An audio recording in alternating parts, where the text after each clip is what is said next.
Vamos imaginar a seguinte cena. Passar, sei lá, 50 anos fazendo exatamente a mesma rotina no trabalho, sem nenhuma surpresa. Pois é, os mesmos horários, os mesmos movimentos, né? Isso, os mesmos rostos. Agora pensa no que aconteceria se, tipo, num dia qualquer, o teto desse lugar de trabalho simplesmente se abrisse e o próprio primeiro-ministro do universo descesse para entregar uma mensagem. Nossa, seria um choque absoluto. Com certeza.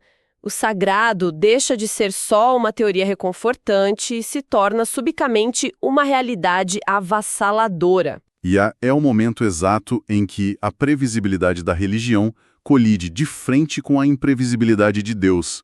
E o que é fascinante aqui é tentar entender por que o poder divino escolhe agir assim. Agir no silêncio, né? Isso. Se manifestar na obscuridade, sabe? Em vez de se revelar naqueles grandes e barulhentos centros de poder. E olha, essa é a grande questão que vai guiar a nossa exploração de hoje. É um prazer começar mais uma análise aprofundada. Muito bom estar aqui de novo. A nossa missão hoje é mergulhar fundo nas profundezas espirituais do capítulo 1 do Evangelho de Lucas. Exatamente. E para quem acompanha esta nossa jornada, nós reunimos comentários bíblicos detalhados e sermões clássicos incríveis. Tudo para extrair as lições originais sobre fé, sobre a anatomia da dúvida e sobre como a soberania divina se move pelos bastidores da história humana. Mas, para entender o peso dessa narrativa, a gente precisa olhar primeiro para o autor das nossas fontes. Lucas não era um teólogo de gabinete. Ele era médico, não era? Médico e um historiador obstinado pelos detalhes. Ele investigou tudo desde a origem, entrevistando testemunhas oculares. E o texto é endereçado a Teófilo, que significa amigo de Deus. Um detalhe lindo. Sim, e Lucas abre o seu relato usando o grego koiné. Ok, vamos desvendar isso. Por que o idioma específico da introdução importa tanto para a história? Porque o koiné era a língua dos diplomatas, tipo dos filósofos e dos acadêmicos da época. Lucas usa um estilo literário refinadíssimo justamente para provar à elite intelectual do mundo antigo que essa história não era um mito de camponeses. Escrevendo com autoridade. Isso, era um fato histórico documentado. Mas, assim que ele termina o prólogo e entra na história do nascimento de João Batista, a linguagem sofre uma transformação radical. Ele abandona o grego polido. Abandona totalmente e adota um estilo profundamente hebraico. Ele muda a cadência do texto para avisar o leitor que o chão agora é sagrado. O mecanismo literário funciona exatamente assim. É como se a textura das palavras imitasse as antigas profecias do Antigo Testamento, preparando o terreno para algo milagroso. E nossa, o contraste do cenário que ele pinta é brutal. Estamos nos dias sombrios do rei Herodes. Um período muito difícil. O contexto histórico nos mostra um governante cruel, paranoico e dissoluto. A nação inteira respirava opressão. Mas, no meio dessa escuridão política e moral, Lucas foca a lente num casal de idosos, o sacerdote Zacarias e sua esposa Isabel. As fontes destacam que eles eram justos, vivendo de forma irrepreensível. Só que eles carregavam uma dor invisível e muito constante. A esterilidade. Pois é.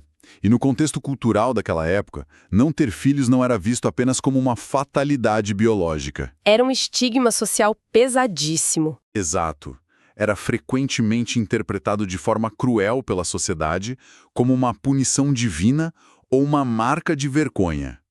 Eles carregaram esse peso durante décadas, envelhecendo com orações aparentemente não respondidas. E isso nos leva direto para dentro do Templo de Jerusalém. O contraste entre a vida humilde deles e a grandiosidade do que estava prestes a acontecer é enorme. Zacarias recebe uma convocação que era basicamente ganhar na loteria espiritual, não é? Literalmente. O sistema sacerdotal era gigante, dividido em turnos.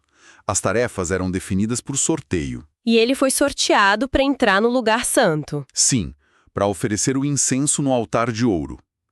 Essa era uma honra que a imensa maioria dos sacerdotes vivia apenas uma vez na vida, se tanto. Nossa!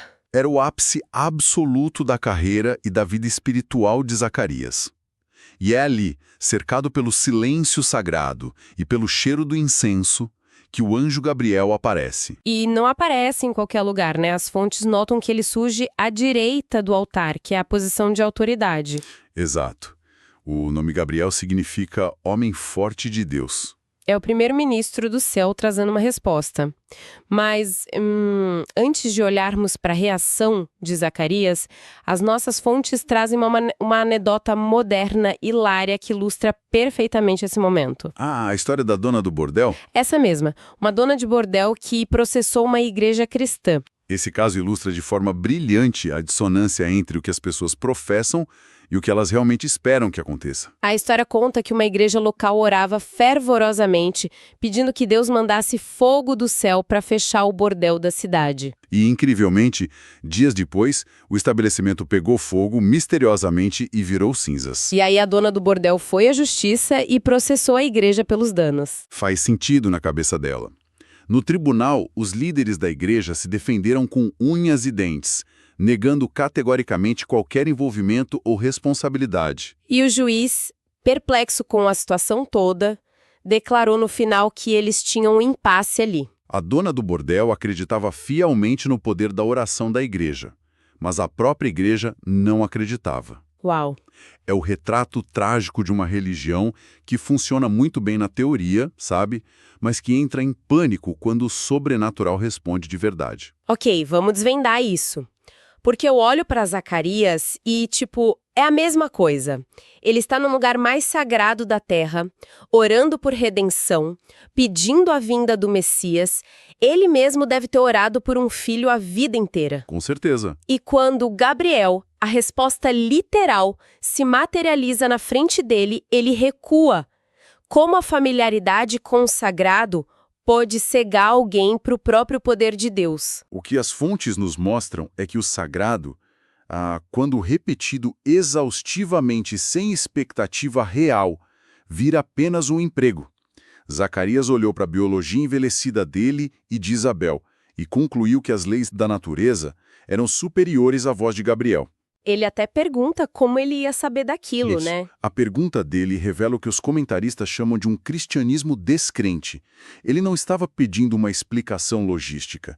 Ele estava exigindo uma prova material para validar a promessa. É como pedir a Deus por chuva durante meses e, quando os trovões começam, ser o único a não carregar um guarda-chuva. Uma analogia perfeita. E a consequência para Zacarias é imediata. Ele perde a fala, fica totalmente mudo. E o silêncio imposto a Zacarias é um dos mecanismos espirituais mais profundos deste capítulo. É sem dúvida uma disciplina pela sua incredulidade. Mas, se analisarmos o impacto psicológico e espiritual, é também uma bênção disfarçada. Pera, uma bênção? Ficar mudo por 9 meses? Pense na mecânica disso. Ao perder a fala, e possivelmente a audição também, Zacarias é forçosamente retirado de todo o ruído externo. Ah, entendi. Ele não pode mais recitar orações automáticas, não pode debater teologia, não pode fofocar no pátio do templo. O silêncio funciona como... fones de ouvido com cancelamento de ruído absoluto. Exatamente isso. Ele precisava de uma privação sensorial aguda para recalibrar a própria alma e aprender a ouvir a voz de Deus internamente. Nossa, isso é muito forte. Essa incredulidade ocorreu no centro do poder religioso, o Templo de Jerusalém. Mas, na arquitetura narrativa de Lucas, Deus vira as costas para a incredulidade e vai buscar fé no lugar mais improvável possível. O extremo oposto do mapa. A cena muda para Nazaré, 6 meses depois. E Nazaré tinha uma reputação terrível, né? Péssima. As pessoas diziam, de Nazaré pode sair algo bom. Era um vilarejo agrícola obscuro com uma guarnição militar romana por perto. E a grande ironia teológica é essa: a fé falha no ambiente esterilizado do templo, mas floresce na poeira de uma cidade desprezada. E é para lá que Gabriel vai. Ele aparece para Maria, uma jovem virgem noiva de José, que era da linhagem de Davi. Gabriel a chama de muito favorecida. E tem muita gente que lê isso e acha que Maria era a fonte dessa graça. Mas os textos originais são muito específicos quanto a isso. A gramática do texto grego deixa claro, ela é a receptora da graça divina, não a dispensadora. Deus escolheu. Isso. O anúncio é que o Eterno, o Todo-Poderoso, assumiria a forma humana no ventre de uma jovem humilde. Aqui é onde a coisa fica realmente interessante.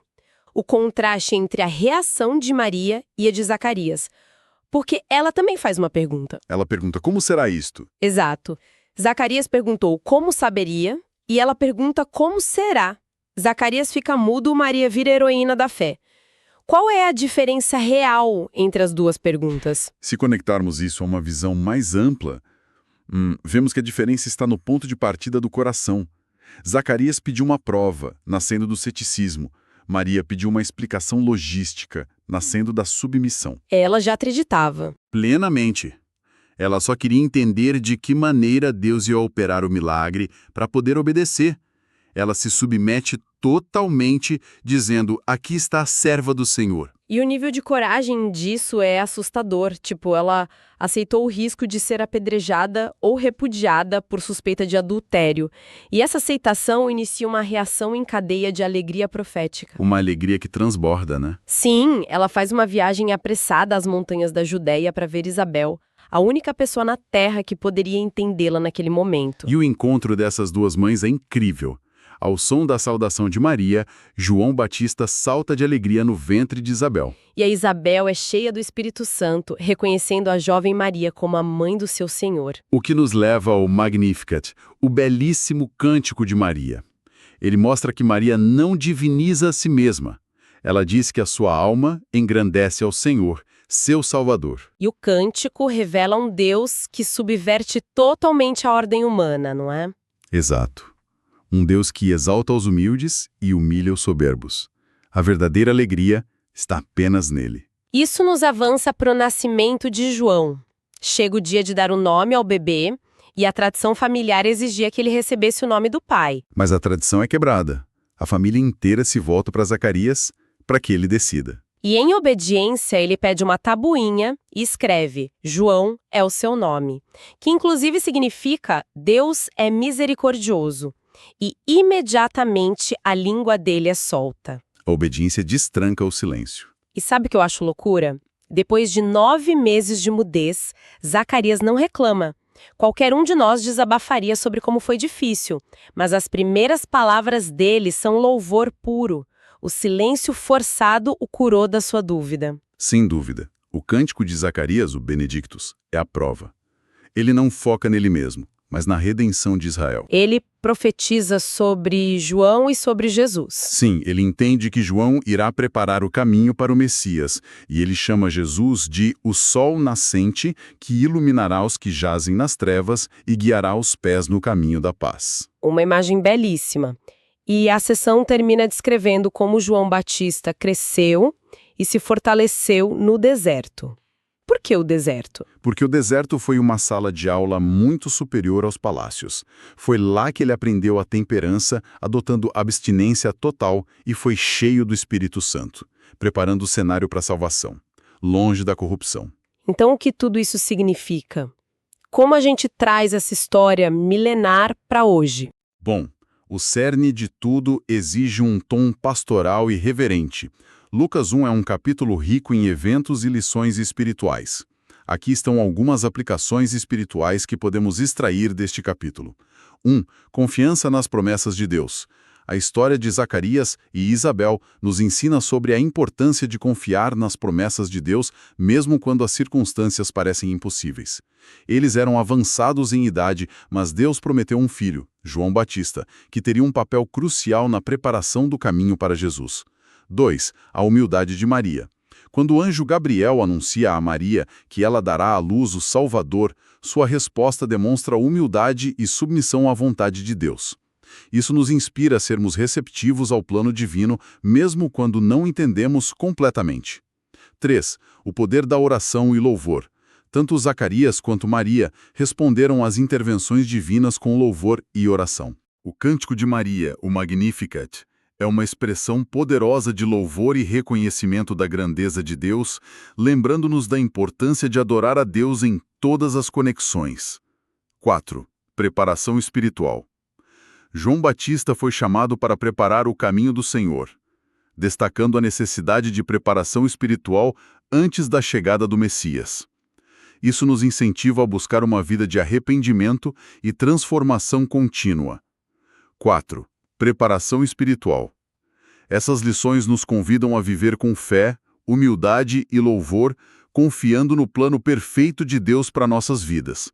Espero que essas reflexões sejam úteis para você. Que síntese maravilhosa! É um resumo perfeito de tudo que nós vimos aqui.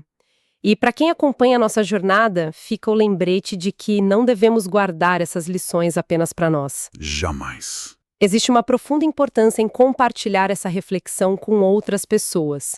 Nós somos chamados a espalhar a luz desse sol nascente para amigos e familiares que podem estar precisando de esperança e de uma fé renovada nas próprias vidas. E para fechar com um último pensamento para ponderar. Se o mensageiro celestial aparecesse hoje anunciando qual é o nosso papel individual no grandioso plano de Deus para esta geração. Qual seria a nossa atitude? Exatamente. A nossa resposta ecoaria o silêncio cético de um sacerdote no templo ou a coragem submissa de uma jovem em Nazaré?